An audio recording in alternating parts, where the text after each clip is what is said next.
প্রস্তুত হও ও সুদখোর। দুনিয়াতে সুদ খাওয়ার মাধ্যমে আমি আল্লাহর সাথে যুদ্ধের যে ঘোষণা দিয়েছিলাম, দুনিয়াতে তোমার সাথে আমি আল্লাহ যুদ্ধ করি নাই। আয় আয় আয় लिए जो सर झुकाते हैं नमाजी, उल्फत में बराबर के वफा हो कि जफा हो, उल्फत में बराबर के वफा हो कि जफा हो, हर चीज में लज्जत है अगर दिल में मजा हो, हर चीज में लज्जत है अगर दिल में मजा हो। आमन्तु बिल्लाह सदक़ल्लाह। महान रब्बुल इज्जत तबारक व तआलार दरबारे लाखों कोटी शुक्रिया যে রব্বে কায়নাত আমাদেরকে বড় দয়া করে, মায়া করে, মেহেরবানি করে আমাদেরকে ভালোবেসে পবিত্র শুক্রবারের দিন জুমাত নামাজ আদায়ের লক্ষ্যে আমাদেরকে দাওয়াত করেছেন, সুস্থ রেখেছেন, সবল রেখেছেন, আমাদেরকে তৌফিক দিয়েছেন তার ঘরে আসার বসার, এবং আগে আগে এসে কিছু কথা শুনবার মতো বলবার মতো তৌফিক যে রব্বে কায়নাত দান করলেন। শুকর আদায়ের সকলে মিলে উচ্চ আওয়াজে বলি আলহামদুলিল্লাহ। লক্ষ কোটি দরুদ ও সালাম বিশ্ব মানবতার মুক্তির দূত, শান্তির বার্তাবাহক, হেদায়েতের পরম দিশারি, উম্মতের কান্ডারি সাইয়্যিদুনা জনাবে মুহাম্মদুর রাসূলুল্লাহ সাল্লাল্লাহু আলাইহি ওয়াসাল্লামের উপর। সর্বোপরি জুমার নামাজে এসেছি, আগে আগে আসছি, কিছু কথা শুনবো। শোনার নিয়তের পাশাপাশি আমাদের আমলের নিয়ত থাকা অত্যন্ত জরুরি। বিশেষ করে আজকে যে বিষয়টি নিয়ে আলোচনা করার চেষ্টা করব, এ বিষয়টি অত্যন্ত গুরুত্বপূর্ণ, অতীব জরুরি, এবং এ বিষয়টিকে মুসলমানেরা বর্তমান সমাজে সবচেয়ে বেশি অবহেলা করে থাকেন। তবে বিষয়টি এতটাই গুরুত্বপূর্ণ যে বিষয়টি নিয়ে আজকে কথা বলবো, এ বিষয়টিকে আল্লাহ পাক রব্বুল আলামিন হারাম করেছেন, 8-10টা হারামের মতো নয়। এ বিষয়টিকে আল্লাহ পাক রব্বুল আলামিন হারাম করেছেন, এটা 8-10টা হারামের মতো নয়, 8-10টা হারামের থেকে ব্যতিক্রম হারাম। আল্লাহ পাক রব্বুল আলামিন আমাদের মানব জীবনে চলার্থে বহু কিছুকে হারাম করেছেন। কোরআনে বারবার বিভিন্ন কিছুকে আল্লাহ পাক হারাম করেছেন। মিথ্যা কথা বলা হারাম নাকি হালাল? নামাজ ছেড়ে দেওয়া হালাল নাকি হারাম? শুকরের গোশত খাওয়া হালাল নাকি হারাম? এ জাতীয় বহু হারাম আল্লাহ পাক রব্বুল আলামিন কোরআনে বলেছেন, রাসূল বলেছেন। ইসলাম ধর্মে বহুত হারাম কাজ রয়েছে, কিন্তু কোন হারাম কাজ করলে আল্লাহ পাক রব্বুল আলামিন বলেন নাই যদি তোমরা এই হারাম কাজে লিপ্ত হও তাহলে আমার সাথে যুদ্ধের জন্য প্রস্তুতি নাও। অন্য কোন হারামে আল্লাহ পাক বলেন নাই। তবে আজকে যে হারামের কথা আলোচনা করব, আল্লাহ পাক বলেন যদি তোমরা এই হারাম ছাড়তে না পারো তো অস্ত্র নাও, আমি আল্লাহর সাথে যুদ্ধের জন্য প্রস্তুত হয়ে যাও। বলেন না নাউজুবিল্লাহ? বলুন, আল্লাহর সাথে যুদ্ধ করার ক্ষমতা আছে কার? তো আল্লাহ পাক রব্বুল আলামিন এতটা ভয়াবহ আকারে এই হারামটাকে হারাম করেছেন। রব বলেন যদি এই হারামটিকে ছাড়তে না পারো তাহলে আমার সাথে যুদ্ধের জন্য প্রস্তুতি গ্রহণ করো, তোমার অস্ত্র ধারণ করো, আর আমার সাথে যুদ্ধের জন্য এগিয়ে আসো, অগ্রসর হও। এই হারামটা এত কঠিন হারাম, পশ্চিম কালেও এই হারাম কখনো হালাল হয়ে যায় না। আপনারা জানেন শুয়োরের গোশত খাওয়া হালাল নাকি হারাম? হারাম। তবে একথা সমস্ত ওলামা একরাম, আগের ওলামা একরাম, পরের ওলামা একরাম, সমস্ত ইমামগণ একমত। যদি কোনো ব্যক্তি, যদি কোনো মুসলমান এমন জায়গায় থাকে যেখানে হালাল কোনো খাবার সে পাচ্ছে না, তার মৃত্যুপ্রায় অবস্থা, সে যদি এখন একমাত্র শুকরের গোশতই তার সামনে আছে, সেটা কোনরূপ খেলে সে বাঁচতে পারবে, না হয় তার জীবন বাঁচবে না।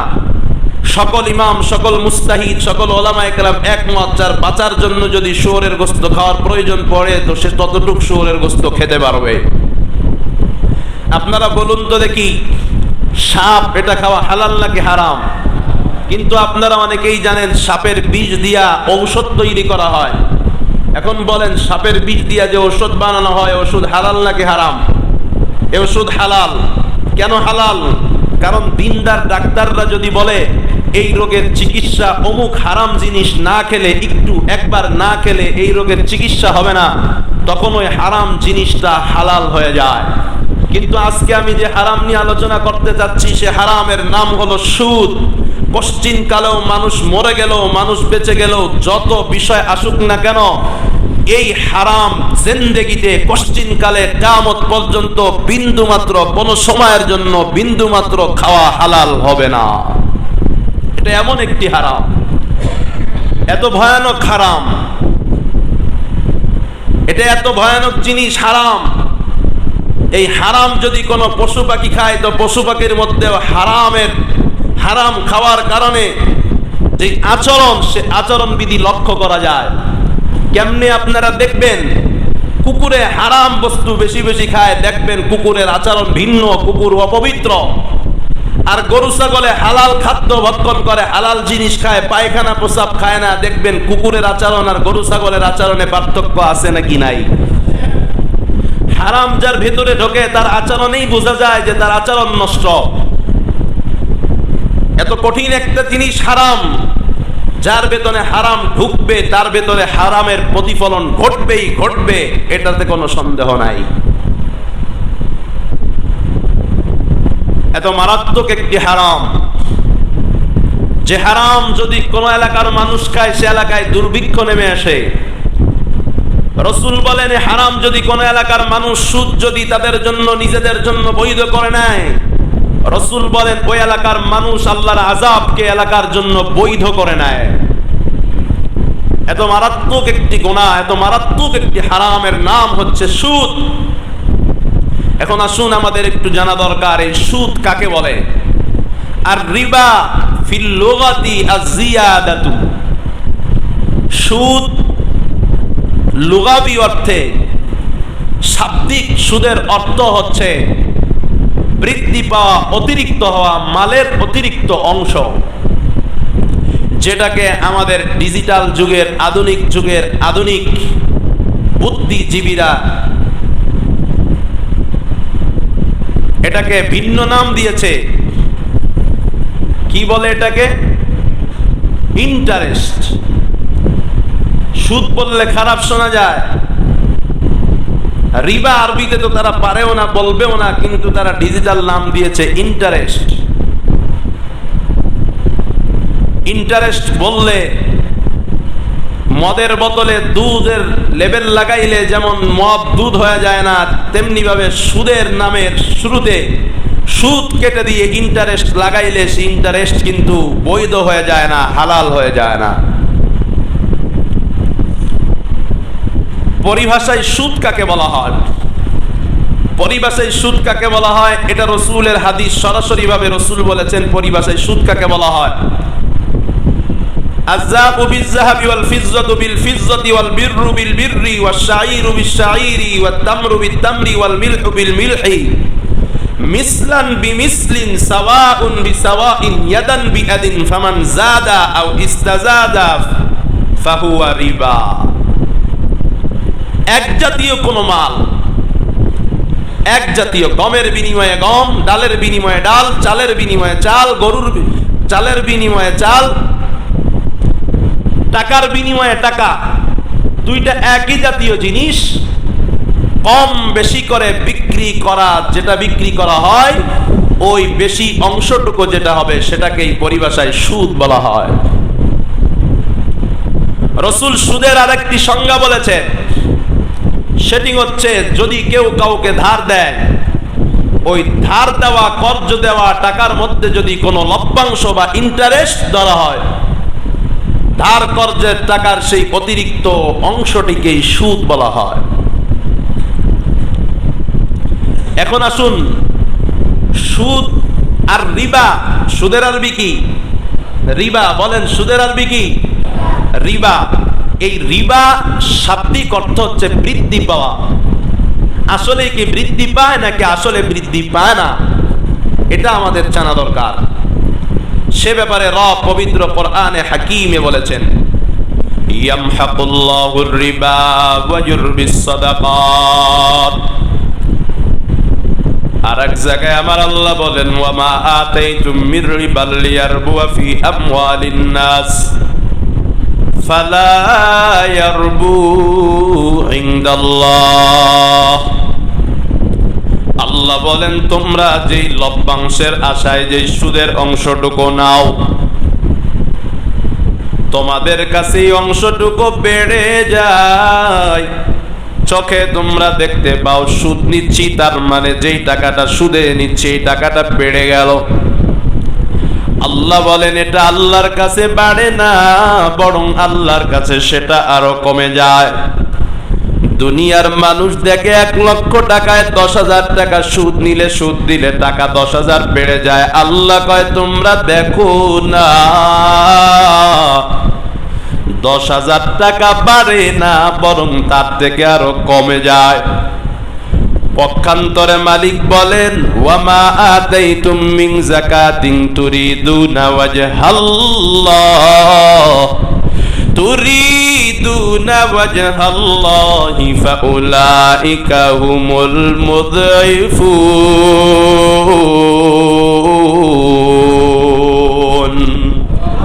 আল্লাহ বলেন তবে তোমরা যে যাকাত দাও, দান সদকা করো, তোমাদের যাকাত আর দান সদকার ওই সম্পদ আর ওই মাল যেটা আমি আল্লাহ বৃদ্ধি করার জন্য কোরআন হাদিসে অঙ্গীকার করেছি, আল্লাহ বলেন সেগুলোকে বৃদ্ধি করার দায়িত্ব স্বয়ং আমি আল্লাহ নিজে নিয়ে নিলাম। সুবহানাল্লাহ। দান সদকা করলে যে বাড়ে এটার দায়িত্ব কে নিয়েছেন? আল্লাহ কয় আমি নিজে বাড়ায়া দেই। আর আল্লাহ বলেন তোমরা সুদের মাধ্যমে যে লভ্যাংশ অথবা বৃদ্ধি তোমরা কামনা করছো, চাচ্ছ অথবা দেখতেছো, এটা আমি আল্লাহর কাছে বাড়ে না, তোমাদের চোখে বাড়ে, আমি আল্লাহ দেখতেছি বেড়ে যায় না বরং কমে যায়। দলিল রব বলেন ইয়ামহাকুল্লাহুর রিবা ওয়া ইউরবিস সাদাকাত। আল্লাহ বলেন সুদ যেটা তোমরা লেনদেন করো, সুদটাকে আমি আল্লাহ দেখি যে এটা সংকুচিত হয়ে যায়। সুদে মানুষের সম্পদ সংকুচিত হয়, মানুষের সম্পদ বাড়ে না, সংকুচিত হয়। এখানে আল্লাহ পাক বলেন নাই সুদে মানুষের সম্পদ কমে যায়, বরং আল্লাহ পাক বলেছেন সুদে মানুষের সম্পদ সংকুচিত হয়ে যায়। কমে গেলে একা একা কমে যায়, কাউকে চাপ দেয় না। কিন্তু সুদের কারণে সুদখোরের সম্পদ শুধু কমে না, তারে চাপ দিয়া যায়, তাকে একটা চাপা দিয়া যায়, জাতা দিয়া যায়, সংকুচিত করে যায়। সে সংকীর্ণ জীবন যাপনের মধ্যে পড়ে যায়। টাকা চলে গেলেই মানুষ সংকুচিত হয় না, সংকুচিত হবার আর একটা জিনিস আল্লাহ বলেন সুদের কারণে সুদের টাকাগুলো, সুদের যে অংশটুকু সুদ মানুষকে সংকুচিত করে দেয়। ওয়ায়ুরবিস সাদাকাত, আর দান সদকা এটা এমন জিনিস, এমন জিনিস দান সদকার কারণে মানুষের সম্পদ বৃদ্ধি পেতেই থাকে, বৃদ্ধি পেতেই থাকে, মরণ পর্যন্ত নয় বরং জান্নাত পর্যন্ত দান সদকা বৃদ্ধি পেতেই থাকে, কেউ বাধা দিতে পারে না। অথচ আমরা এই দান সদকাকে দূরে সরায়া শুধুমাত্র আমরা সুদী লেনদেনে ব্যস্ত হয়ে পড়েছি, সুদের উপর ব্যস্ত হয়ে পড়েছি। কেউ বলে হুজুর আমি তো সুদ খাই না, অমুকে আমার কাছ থেকে সুদ নিয়েছে। হুজুর অপরাধী তো সে আমার কাছ থেকে সুদ নিয়েছে, আমি অপরাধী না। আবার অনেকে কি করে, দুজনের মাঝে সুদের লেনদেন হয়, সাক্ষী হয়। আবার অনেকে আছে ব্যাংকে চাকরি করে, সুদের লেনদেন যারা করে তাদের ডকুমেন্টারি তৈরি করে। কথা কোন আছে না নাই? এবার শুনে নেন সুদখোর কেমন আর সুদগ্রহী সুদদাতা কেমন। আমার রাসূল ডাক দিয়া কয় লানা রাসূলুল্লাহি সাল্লাল্লাহু আলাইহি ওয়াসাল্লাম আকিলার রিবা ওয়া মুকিলাহু ওয়া কাতিবাহু ওয়া শাহিদাইহি ওয়া ক্বালাহুম সাওয়াউন। আমার নবীজি লানত করেছেন, অভিসম্বোধ করেছেন। কয় কার জন্য? কয় 1 নাম্বার যে সুদ খায় তার জন্য অভিশাপ করেছেন আমার নবী। 2 নাম্বারে যে সুদ দেয় তার প্রতি যে সুদ দেয় তার প্রতি আমার নবী অভিশাপ করেছেন। সুদদাতার জন্য নবী অভিশাপ করেছেন, সুদগ্রহীতার জন্য নবী অভিশাপ করেছেন। আমার নবী বলেন সুদের লেনদেন যে লিপিবদ্ধ করে, ওই সুদের লেনদেন লিপিবদ্ধকারীর জন্য আমার রাসূল অভিশাপ করেছেন। চার নম্বরে আমার নবী কয় ওয়া শাহিদাইহি, দুইজনের মাঝে যে সুদের লেনদেন হয়, যেই মানুষগুলো তাদের মাঝে সাক্ষী হয়ে যায়, আমার নবী তার জন্য অভিসম্পদ করেছেন। এরপরে আমার নবী কয় হুম সাওয়াউন, এই যে চার শ্রেণীর কথা বললাম, এক নাম্বার সুদখোর, দুই নাম্বার সুদদাতা, তিন নাম্বার সুদ লেখক, চার নাম্বারে সুদের সাক্ষী, আমার নবী কয় চারজনের অপরাধ বরাবর, চারজনের অপরাধ সমান সমান। তার মানে বলেন ব্যাংকের চাকরি কি হালাল না হারাম? যেই ব্যাংকে সুদ আছে এই ব্যাংকের চাকরি হালাল না হারাম? কারণ ব্যাংকে চাকরি করলে যারা সুদ দেয় নেয় সে সেগুলো লেখে, কথা ঠিক না বেটি? তাইলে যে সুদ লেখে সে, যে সুদ গ্রহীতা এবং সুদদাতা দুইজনের সমপরিমাণ গুনাহগার, এটা আমি বলি না, আমার রাসূল বলেছেন। মুহতারাম হাজিরিন, সুদ আল্লাহ পাক রব্বুল আলামিন হারাম করেছেন, বলেছেন। সুদ তো ইসলামের আগে মানুষ খাইতো নাকি খাইতো না? খাইতো ইসলামের আগেই। তো মুসলমান হয়েছে একজন, এখন কি করবে? আগে তো সুদ খাইতো, সুদের লেনদেন এখনো বাকি আছে। সেই ব্যাপারে আল্লাহ পাক, যেমন আমাদের মাঝে এই মসজিদের মাঝে এখন অনেকে আছে যারা সুদের সাথে জড়িত, সমাজ তাকে খুব ভালো মনে করে কিন্তু গোপনে গোপনে সে সুদের সাথে জড়িত। এখন এই লোকগুলো কি করবে? বয়ান শুনে আফসোস হয়, অথবা কখনো তার চিন্তা হয়েছে, মনে হয়েছে আমি ভুল করতেছি, কি করবে? সে ব্যাপারে আল্লাহ পাকের কোরআনে ফরমান আছে নাকি নাই?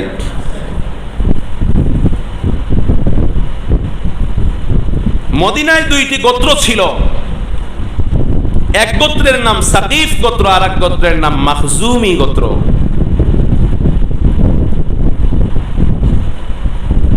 মাখজুমি গোত্রের একটি দলের নাম ছিল বনুল মুগীরা, আর সাকিফ গোত্রের একটি দলের নাম ছিল আল্লাহ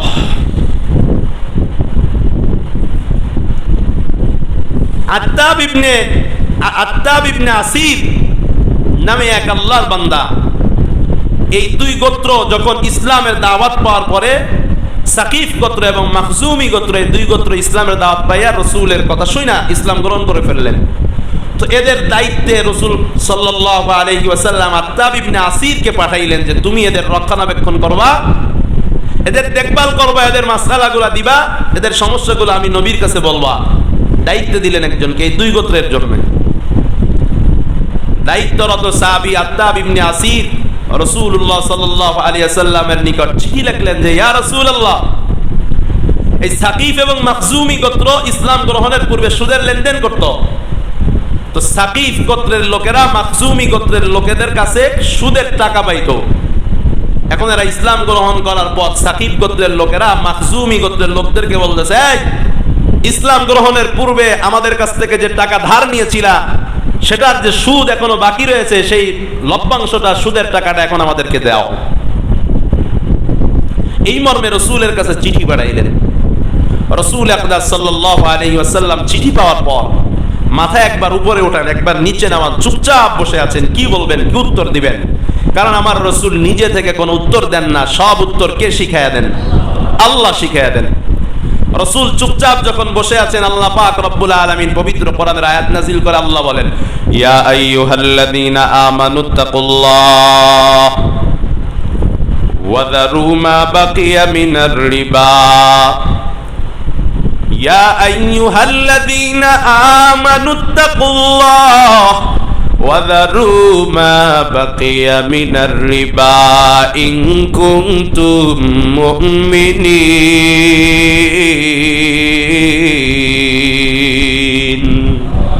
আল্লাহ বলেন, এই মুমিন দাঁড়াও, শুনো, ইমানদার হয়েছ, শুনো আমার কথা, শুনো। এরপরে আল্লাহ পাক রব্বুল আলামিন আবার বলেন, যদি তুমি মুমিন হও, যে সুদের লেনদেন তোমার বাকি আছে এখনো তুমি সুদের টাকা পাইবা। আমার আল্লাহ বলেন, যদি মুমিন হয়ে থাকো, হ্যাঁ মুমিনের দল, তাহলে এখনো যেই সুদের টাকা মানুষের কাছে পাইবা ছেড়ে দাও। বিষয়টা কেমন জানি আপনি মনে করেন একজনকে চিনেন, আব্দুল করিম, তারা আপনি চিনেন, তুমি কি আব্দুল করিম? তাহলে শুনো। আরে আমি তো তাকে চিনি, আবার তাকে বলে তুমি কি আব্দুল করিম? হ্যাঁ, তাইলে শুনো। তার মানে কথাটা অন্য কাউকে বলেন না, একান্ত ভাবে তাকেই বলার চেষ্টা করেন, গুরুত্ব আরোপে কয়, হ্যাঁ তুমি ফয়সাল, হ্যাঁ ফয়সাল হইলে তাইলে শুনো। হ্যাঁ তুমি কি আমার ভাতিজা? আমার ভাতিজা হইলে তুমি শুনো। হ্যাঁ তুমি কি আমার ছেলে? যদি তুমি আমার ছেলে হয়ে থাকো তাহলে তুমি এটা শুনো। তার মানে বাবা কেমন জানি ছেলেকে বলে তুমি যদি আমার ছেলে হয়ে থাকো তাহলে এটা করবা না। তার মানে বাবা বুঝাইতে চায় যদি তুমি এটা না শুনো তোমারে আমি ছেলে বলে পরিচয় দিতে নারাজ। কথা কোন ঠিক কেনা?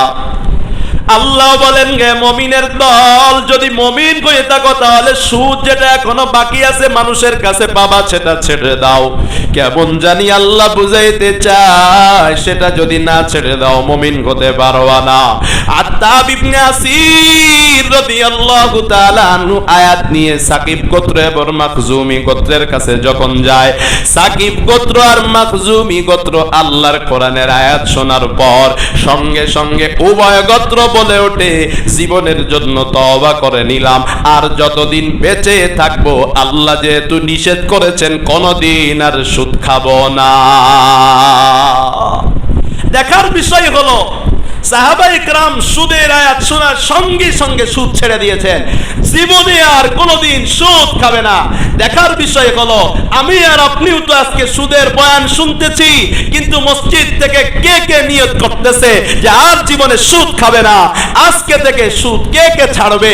যদি সাহাবীদের রঙে রঙিন হতে পারেন তাহলে জান্নাতের পথ পাবেন। যদি তাদের মতো আল্লাহর কোরআনের আয়াত শুনে মানতে না পারেন, জেনে রাখেন আপনি ওই সাহাবীদের মতো মুসলমান না, আপনি আবু জাহেল মার্কা মুসলমান। কথা বলেন ঠিক কিনা? কোরআনের আয়াত আবু জাহেলও শুনতো, কোরআনের আয়াত আবু বকরও শুনতো। কথা বলেন ঠিক কিনা? কিন্তু আবু জাহেল কোরআনের আয়াত শুনে সেটা অনুযায়ী আমল করতো না। আবু বকর, উসমান, আলী, আবু হুরায়রা আমল করতো। এবার আপনি চিন্তা করে দেখেন, আপনি আবু বকর, উসমান, আলীর কাতারে যাবেন নাকি আবু জাহেল, উতবা সাহেবের কাতারে যাবেন? যদি এখান থেকে আজকে সুদ ছেড়ে দেওয়ার নিয়ত করতে না পারেন আবু জাহেলের গোষ্ঠীতে পরিণত হবেন। যদি সুদ ছেড়ে দেওয়ার নিয়ত করতে পারেন আবু বকর রাদিয়াল্লাহু আনহুর গোষ্ঠীতে যাবেন। কথা বলেন ঠিক কিনা? মুহতারাম হাজিরিন, সুদের অনেক ভয়াবহতা রয়েছে, অনেক ভয়াবহতা রয়েছে। শুরুতে তো একটা ভয়াবহতার কথা আপনাদেরকে বললামই, শুকরের গোশত জীবন বাঁচানোর জন্য খাওয়া জায়েজ হয়ে যায়, কখনো কখনো সাপের বিষ খাওয়া জায়েজ হয়ে যায়, কখনো কখনো মিথ্যা কথা বলাও জায়েজ হয়ে যায়, কখনো কখনো বেপরদা করাও জায়েজ হয়ে যায় পরিবেশ বশত কোন কারণে। কিন্তু সুদ এমন একটি হারাম, মানুষ মারা গেলেও সুদ হালাল হয়ে যায় না, দেশ দেউলিয়া হলেও সুদ হালাল হয়ে যায় না, এলাকাকে এলাকা দুর্ভিক্ষে মরে গেলেও কখনো সুদ হালাল হয় না। জীবন বাঁচানোর জন্য সাপ খাওয়া জায়েজ হয়ে যায়, শুয়োর খাওয়া জায়েজ হয়ে যায়, কিন্তু জীবন বাঁচানোর জন্য বিন্দু থেকে বিন্দু মাত্র সুদ খাওয়া কখনো জায়েজ হয় না, ইসলাম জায়েজ করে না। বরং সুদ খাওয়া এটা কেমন ভয়ানক আর মারাত্মক এ সম্পর্কে আমার রাসূল হাদিসের মধ্যে বিভিন্ন কঠোর ভাষায় হুমকি ধমকি দিয়েছেন। সুদ যারা খায় এটা কেমন মারাত্মক অপরাধ। ওয়ান আবি হুরায়রা রাদিয়াল্লাহু তাআলা আনহু قال قال رسول الله صلى الله عليه وسلم للربا 73 بابا আইসারুহা আইয়ানকিহার রাজুলা উম্মাহ। আমার আপনার মায়ার নবী ডাক দিয়া কয় সুদের 73টা ভয়াবহতা আছে। বলেন কয়টা? আরো জোরে বলেন কয়টা? আমার রাসূল বলেন সুদের ভয়ঙ্কর পরিণতি 73টা। আর এক হাদিসে রাসূল বলেন সুদের পরিণতি হলো 70টা। এই হাদিসে রাসূল বলেন আইসারুহা আইয়ানকিহার রাজুলা উম্মাহু, সুদের সবচেয়ে সহজ সবচেয়ে ছোট ভয়াবহতা, সুদের সবচেয়ে ছোট খারাপ দিকের নাম হলো নিজের মা, জন্মদাতা মাকে বিবাহ করা। চিন্তা করতে পারেন, যদি মিডিয়ায় খবর প্রকাশ হয় অমুকের ছেলে অমুক অমুক এলাকার বাসিন্দা, সে নিজের আপন মাকে, জন্মদাতা মাকে বিবাহ করে 2 মাস যাবত ঘর সংসার করতেছে, বলেন তো দেখি সমাজের মানুষ তার সাথে খুব ভালো ব্যবহার করবে? সমাজের মানুষ তার প্রশংসা করবে, নাকি সে ঘর থেকে বের হইলে ভর্ৎসনার টিটকারির অভিযোগ, টিটকারির শিকার হবে? কিন্তু অত্যন্ত দুঃখের বিষয়, যদি কেউ নিজের মাকে বিবাহ করে ঘর সংসার করে, সে সমাজে মুখ দেখাতে পারে না, কিন্তু বর্তমান সমাজের সুদ করে না দাপটের সাথে সমাজে চলে বেড়ায়। কথা বলেন ঠিক কিনা? মুহতারাম হাজিরিন, সুদ এত নিকৃষ্ট ভয়ঙ্কর একটা জিনিস। আমার রাসূল বলেন, দিরহামু রিবা ইয়াকুলুর রাজুলু ওয়া হুয়া ইয়ালামু। এই লক্ষ লক্ষ কোটি কোটি মিলিয়ন ডলার সুদ নয়। আমার আপনার মায়ার নবী বলেন, কেউ যদি 1 দিরহাম অর্থাৎ ওই জামানার 1 টাকা, বর্তমান জামানার 1 টাকা ধরেন, অথবা একটা দিরহাম, একটা স্বর্ণ রূপার একটা মুদ্রা, আমার রাসূল বলেন লক্ষ কোটি কোটি টাকা নয়, জেনে শুনে যদি কেউ 1 দিরহাম পরিমাণ সুদ খায়, আমার নবী কয় মিন সিদ্দাতি ওয়া সালাসিনা জানিয়াতান, 36 বার জিনা করলে যেই গুনাহ হয়, 1 দিরহাম সুদ খাইলে 36 বার জিনার থেকেও বড় গুনাহ হয়ে যায়। আপনারা বলেন তো দেখি, কেউ 1 বার 2 বার যদি জিনা করে, ব্যভিচার করে, ওই পুরুষ আর ওই মহিলাকে সমাজের মানুষ কি করবে? তার সাথে বয়কট ঘোষণা করবে। জিনাখোর 2 বার 3 বার জিনা করেছে, ব্যভিচার করেছে, অথচ রাসূল বলেন 36 বার জিনা করলে যেই গুনাহ হয়, লক্ষ লক্ষ টাকা সুদ নয়, 10,000 টাকা সুদ নয়, 5,000 টাকা সুদ নয়, 1 দিরহাম সুদ খাইলে 36 বার জিনার গুনাহকে অতিক্রম করে ফেলে। এবার 1 দিরহাম সমান সমান যদি 10,000 দেন, তো 36 সমান সমান 10,000 দিলে, 36 পূরণ 10,000 দিলে, এবার চিন্তা করেন কত হাজার বার জিনার গুনাহ হয় যদি কেউ 10,000 টাকা সুদ খায়। চিন্তা করে দেখেন, চিন্তা করে দেখেন কত ভয়ঙ্কর জিনিস।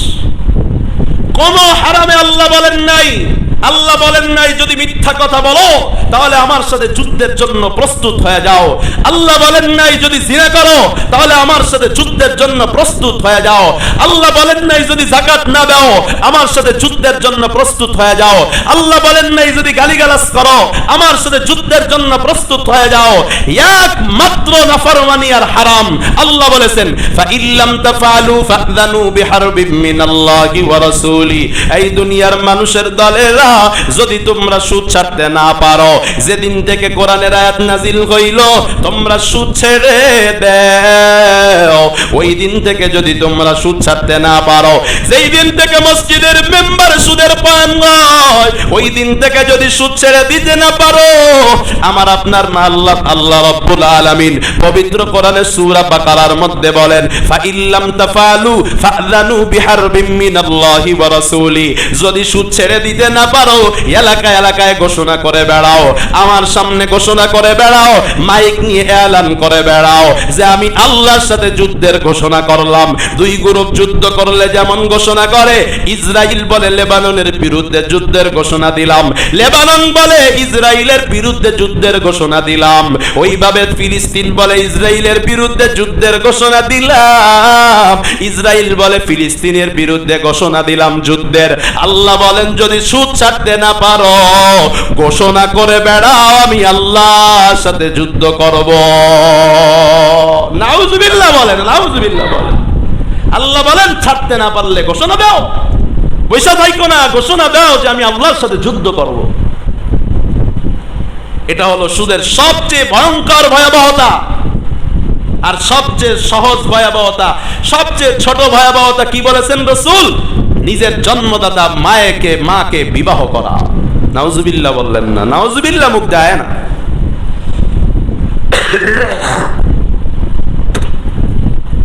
আসুন আমরা আরো কয়েকটা সুদের ভয়াবহতা সম্পর্কে জেনে নিই।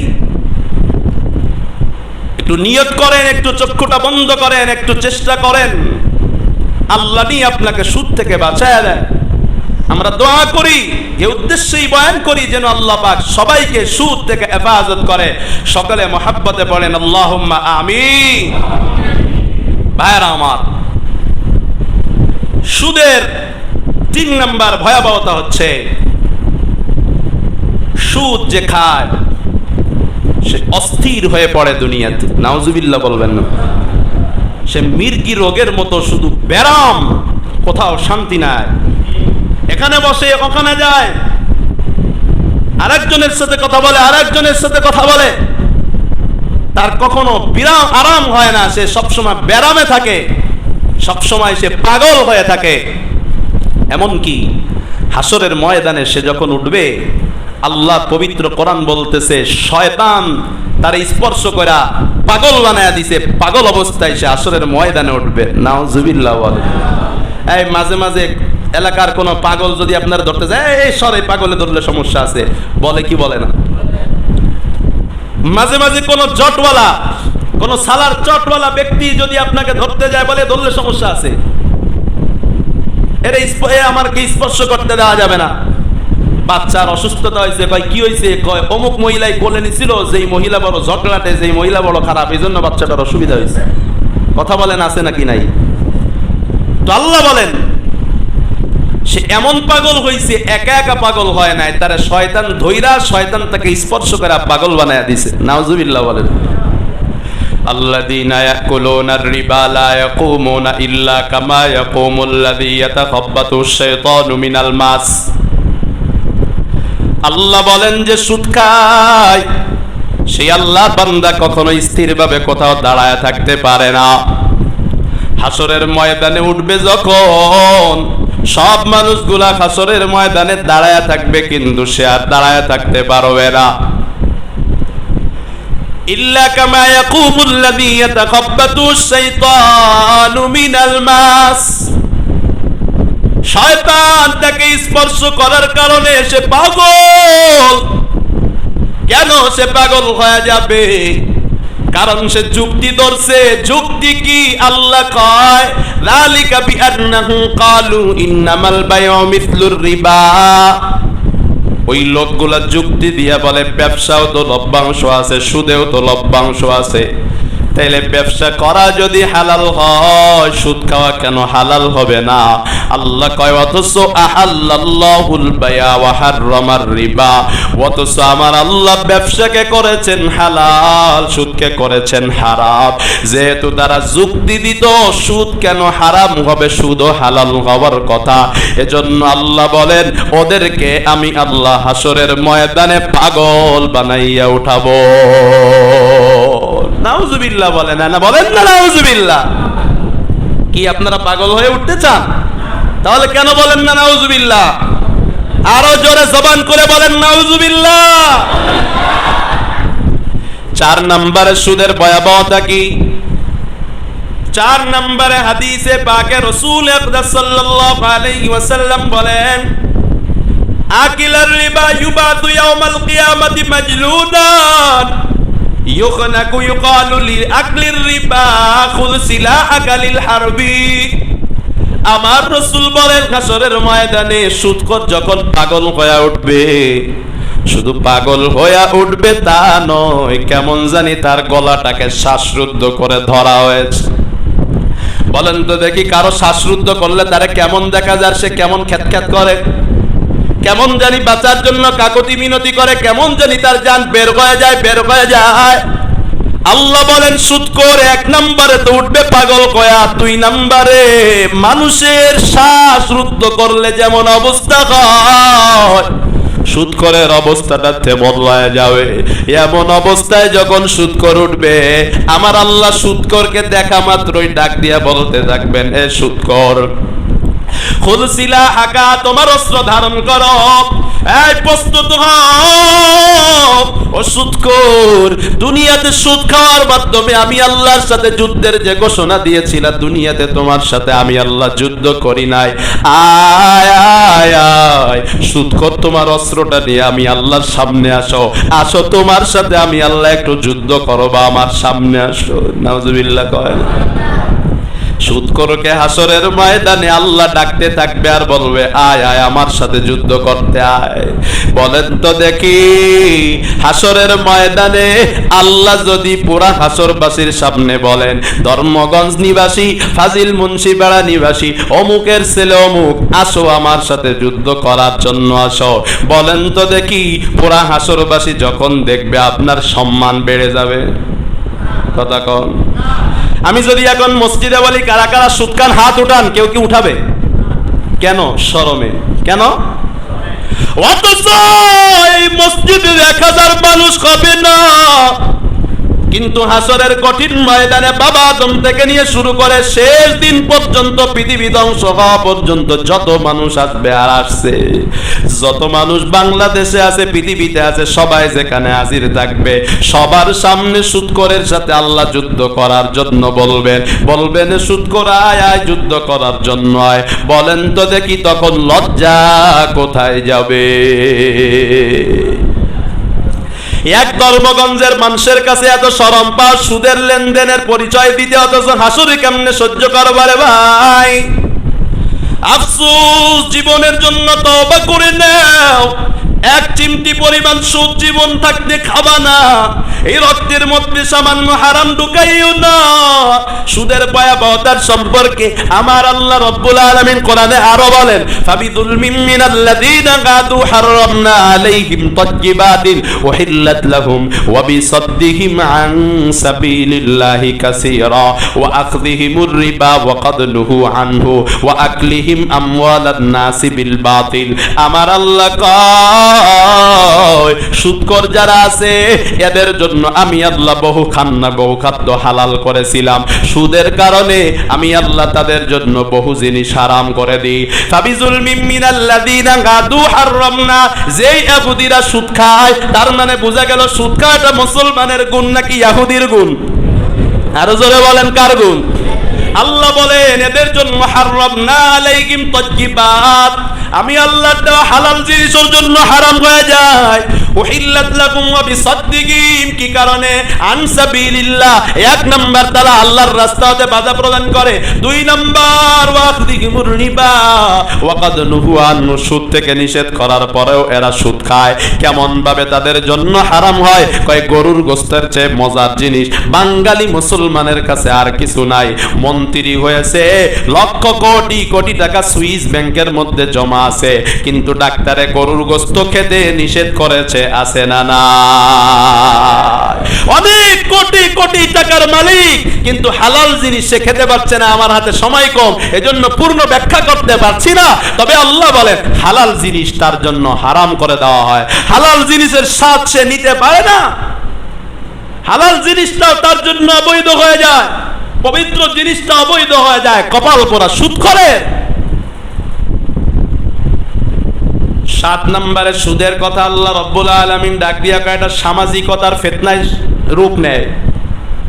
আমার রাসূল বলেন সুদখোর শুধুমাত্র সুদ খাওয়ার কারণে এর পরিণতি নিজে একাই ভোগ করে না, তার পরিবারকেও ভোগ করায়। নাউজুবিল্লাহ কয় না? সুদের পরিণতি শুধু একাই ভোগ করে না, তার সমাজও সুদের পরিণতি ভোগ করে। কয় না নাউজুবিল্লাহ? রাসূল বলেন সুদ যে খায়, সুদের পরিণতি শুধু তার দেশের মানুষ, তার এলাকার মানুষই ভোগ করে না, পুরা রাষ্ট্রটা সুদখোরের কারণে সুদের শাস্তিতে পরিণত হয়। সুদ করা আমার ভাই, আপনি সুদ খাওয়ার কারণে পুরো রাষ্ট্রের মানুষ কষ্টে আছে, এটা রাসূল বলেছেন। আপনার কারণে ধর্মগঞ্জের মানুষ কষ্টে আছে, আপনার কারণে বৃষ্টি হয় না, আপনার কারণে রোদ হয়, আপনার কারণে গরম, আপনার কারণে অনাবৃষ্টি, আপনার কারণে বেশি বৃষ্টি, আপনার কারণে ফলমূল হয় না, আপনার কারণে এই মাছে এই নদীর মধ্যে মাছ নাই। এক সময় আপনারা এই নদীতে ইলিশ মাছ ধরতেন, আমার কাছে গল্প করেছেন। আপনারা বলেন তো দেখি, যে সময় এই নদীতে ইলিশ মাছ হইতো সে সময় এ সমাজে সুদখোর কয়জন ছিল? খুঁজে একটা মানুষও তখন সুদখোর পাওয়া যাইতো না। এখন কেন নদীর মধ্যে আপনারা ইলিশ মাছের পরিবর্তে শাকার ফিশ পান, রাক্ষসা মাছ পান? কারণ হলো আপনাদের নদীর পাড়ে যারা বসবাস করে এই এলাকার মানুষগুলো সুদখোর হয়ে গেছে, ঠিক না? এজন্য আপনারা বর্তমান ইলিশের পরিবর্তে সাকার মাছ পান। নবীর উম্মতের দল, আমার নবী বলেন ইযা যাহারাজ জিনা ওয়ার রিবা, আমার রাসূল ডাক দিয়া কয় যেই সমাজের মধ্যে জিনা বেশি হয়, যেই সমাজের মধ্যে সুদ বেশি বেশি লেনদেন হয়, আদান প্রদান হয়, আমার রাসূল কয় ক্বাদ আহাল্লু বিআনফুসিহিম আযাবাল্লাহ, ওই সমাজের মানুষ নিজেদের উপর আল্লাহ পাকের আসমানি আযাব গজবটাকে বৈধ করে নেয়। নাউজুবিল্লাহ বলেন মিয়া, নাউজুবিল্লাহ। তাহলে আপনারা বলেন তো দেখি ধর্মগঞ্জে সুদ আছে না নাই? যদি ধর্মগঞ্জে সুদ থাকে তাহলে ধর্মগঞ্জের মানুষ আল্লাহর সাথে একটা চুক্তি করছে। ওই যে আমাদের সরকার প্রধানমন্ত্রী যেমন মোদির সাথে কি করছে, চুক্তি করছে, ট্রানজিট দিবে লেলে, তারা যেমন চুক্তি করছে, ধর্মগঞ্জের মানুষ আল্লাহর সাথে চুক্তি করছে, আল্লাহ তোমার আযাবরে ডরাই না, আমরা সুদের লেনদেন করি, তুমি তোমার আযাব দাও, আমরা প্রস্তুত আছি। সুদ খাওয়ার মানে হইল আল্লাহরে বলা, আল্লাহ তোমার আযাব যত পারো দাও, আমরা ডরাই না তোমারে। নাউজুবিল্লাহ করে এ বাবা, এরপরও কেমনে বুঝাবো, আর কি বললে, আর কোন হাদিস বললে আপনি বুঝবেন সুদটা কতটা মারাত্মক, কতটা ভয়ঙ্কর। আরো সামনে চলেন, আরো কয়েকটা সুদের ভয়াবহতা আমরা শুনে আসি। আমার রাসূল ডাক দিয়া কয় মা মিন কওমিন ইয়াজগারু ফীহিমুর রিবা ইল্লা উখিযু বিসসানাতি, মা মিন কওমিন ইয়াজগারু মিনহুমুর রাশা ইল্লা উখিযু বিররুবি। আমার আপনার মায়ার নবী ডাক দিয়া কয় যেই সমাজের মধ্যে সুদের প্রচার হয়, যেই সমাজের মধ্যে সুদের লেনদেন হয়, আমার রাসূল ডাক দিয়া কয় ইল্লা উখিযু বিসসালাতি, ওই সমাজের মানুষগুলো ওই সমাজের মধ্যে দুর্ভিক্ষ ডেকে ডেকে আনে। নাউজুবিল্লাহ। এই সমাজের মানুষ সমাজে কেন দুর্ভিক্ষ আসছে? কয় সুদখোরেরা ডেকে ডেকে এনেছে। সুদখোরেরা দুর্ভিক্ষকে ডাকে, আয় দুর্ভিক্ষ, আয় দুর্ভিক্ষ, তোরা ডরাই না, আমার সুদের টাকা আছে। নাউজুবিল্লাহ কয়। চলুন সামনে আর একটু আগায়। সুদের ভয়াবহতা কি? আমার রাসূল এখানে এই হাদিসের মধ্যে ঘুষের কথা বলেছেন। আল্লাহর রাসূল বলেন মা মিন কওমিন ইয়াজগারু মিনহুমুর রাশা রিশা ইল্লা উখিযু বিররুবি। আমার রাসূল বলেন যেই দেশের মানুষ, যেই সমাজের মানুষ, যেই মহল্লার মানুষ, যেই গ্রামের মানুষ, যেই জেলার মানুষ ঘুষের প্রচলন ঘটায়, আমার রাসূল ডাক দিয়া কয় ওই সমাজের যুবকগুলো কাপুরুষে পরিণত হয়। নাউজুবিল্লাহ কয়। যুবকের গায়ে কত শক্তি, যুবক চাইলেই কিছু করতে পারে। যুবক এখন তাগড়া যুবক হওয়া সত্ত্বেও ফজরে উঠতে পারে না। এর কারণ হয় সে নিজে ঘুষ খায়, অথবা তার সমাজের মানুষ ঘুষ খায় দেখে যুবক বয়সেও ফজরে ঘুম ভাঙ্গে না। তাহলে এই সমাজের মানুষ যারা ফজরের নামাজে আসে না, এগুলো সুদখোরদের দোষ। কথা কোন ঠিক কিনা? এগুলো ঘুষখোরদের দোষ। কারণ রাসূল বলেছেন যেই সমাজের মানুষ ঘুষ খায়, সুদ খায়, সেই সমাজের মানুষ শক্তি হারায় ফেলে, ইবাদতের শক্তি হারায় ফেলে, চাইলেও নামাজ পড়তে পারে না, চাইলেও রোজা রাখতে পারে না রে ভাই। এরপরে আসুন আমরা আর একটু সুদের ভয়াবহতার দিকে যাই। আমার আপনার মায়ার নবী একদিন ফজরের নামাজের পর ইমাম সাহেবরে দেখেন, ফজরের নামাজের পর ইমাম সাহেব মুসল্লিদের দিকে মুখ করে বসে। কথা কোন ঠিক কিনা? আমার নবী একদিন ফজরের নামাজের পর মুসল্লিদের দিকে মুখ করে বসে কয় এই সাহাবায়ে কেরাম, তোমরা কে কি স্বপ্ন দেখছো আমারে বলো। আমার নবী মাঝে মাঝে স্বপ্নের খোঁজ খবর নিতেন, আর নবীদের স্বপ্ন এটা ওহী হয়ে থাকে। কোরআনের আয়াত যেমন আমাদের জন্য বিধান, নবীদের স্বপ্নগুলো আমাদের জন্য বিধান। কোরআনে যেমন আমাদেরকে জাহান্নামের কোনো ভয় দেখানো হয় সেটা যেমন সত্য, নবীর স্বপ্নের মধ্যে যদি আমাদেরকে কোনো কিছুর ভয় দেখানো হয় সেটাও তেমন 100% সত্য রে বাবা। আমার নবী এবার কয়েকজনের স্বপ্ন শুনে এবার নবী বলেন আমার একটা স্বপ্ন তোমাদেরকে জানাইতে চাই, তোমরা শুনবানি। স্বপ্নটা কি? সাহাবায়ে কেরাম কয় রাসূল দ্রুত বলেন স্বপ্নটা কি? আমার নবী কয় আতাইতু লাইলাতান উসরিয়া বি আলা কওমিন বুতুনুহুম কাল বুয়ুত ফিহা আল হায়াত তুরাবিন খারিজিন বুতুনিহি। আমার নবী কয় আমি এক এমন কওমের কাছ দিয়ে যাচ্ছিলাম, আমি নবী স্বপ্নে দেখলাম ওই কওমের লোকদের পেটগুলো হলো বাড়ির মতো। নাউজুবিল্লাহ কয় না? এই একটা মানুষ কি একটা বাড়ির মতো বড় হইতে পারে? 5%, 10%, 2%, 3% একটা বাড়ি। আমার নবী কয় এক কওমের পাশ দিয়ে এলাকা দিয়ে গেলাম, স্বপ্নে দেখলাম তাদের পেটগুলো একটা বাড়ির মতো। কয় না নাউজুবিল্লাহ? আমার নবী ডাক দিয়ে কয় বুতুলুকুম কাল বুয়ুত ফিহা আল হায়াত তুরা মিন খারিজি। আমি নবী বেবাগির থেকে দেখতে পাইলাম ওই সুদখোরদের, ওই এলাকার মানুষদের পেটের মধ্যে সাপ কিলিবিলি করে, এটা দেখা যায়। নাউজুবিল্লাহ কয়। আমার নবী দেখতে পায় সুদখোরের পেটের মধ্যে সাপ কিলিবিলি করে, আমরা দেখতে পাই না, কিন্তু নবীজি ঠিকই দেখেছেন। তার মানে সমাজে যারা সুদখোর, সুদ খায়া ঘোরাফেরা করে, এদের পেটের মধ্যে 24 ঘন্টা সাপ কিলিবিলি করে। কন্যা নাউজুবিল্লাহ।